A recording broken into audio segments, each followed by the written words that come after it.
right, guys, we just wrapped up the lecture and the podcast and everything else, and we have Erik over here. Can I ask you a quick question? Yeah, go for it. Why magic? Why magic? Because everything else is terrible. No, I've been a performer for a long time, and I was doing comedy and writing and a lot of other things, but I was doing sort of magic on the side. And my partner and I had a pretty long conversation that resulted in basically me going like, I'm pretty funny, but when I'm competing against other comedians, I've got a lot of like really, really talented people who are much better at me than that to compete at. But when I was doing magic, a lot of people sort of like stopped and watched. And what I had to sort of come to terms with was that while I loved comedy, it's always going to be a hobby, but maybe not a profession. Whereas with magic, it was something that I had some sort of innate skill at that people wanted to see more about. And so I decided that, even though I really love this thing, I was going to sort of let it go and be its own thing. And magic was something that I needed to focus on. So I think that's a long way about going around it. But yeah, that's what I'm doing now. And that's why it's my job. Cool. Lastly, any advice for anybody that's starting out in magic? Yeah, read everything. Learn as much stuff as you can.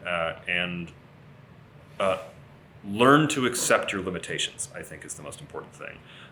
You're only going to get better if you learn from other people. And so I think one of the ways that I've gotten a lot better is going and sitting down with other people and asking questions, but never saying, oh, I know that, or, oh, yes, because everybody has something to teach you. And even if you don't think they have anything to teach you, you should probably be quiet and listen to them, because you might learn something new that you've never heard before. And I think that's the most important thing, is to always approach things with an open mind.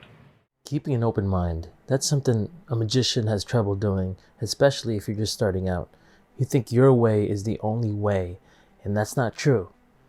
You have to be open-minded if you want to learn and be better at this art. Now, as a young man, I was very closed-minded as a magician. I used to think magic should look a certain way, feel a certain way, and that was it. No one else can tell me otherwise.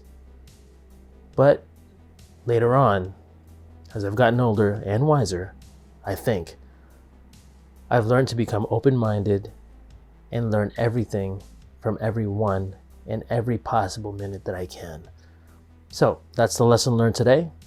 Keep an open mind.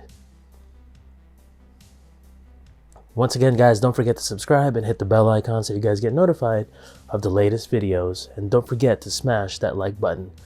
More episodes coming soon.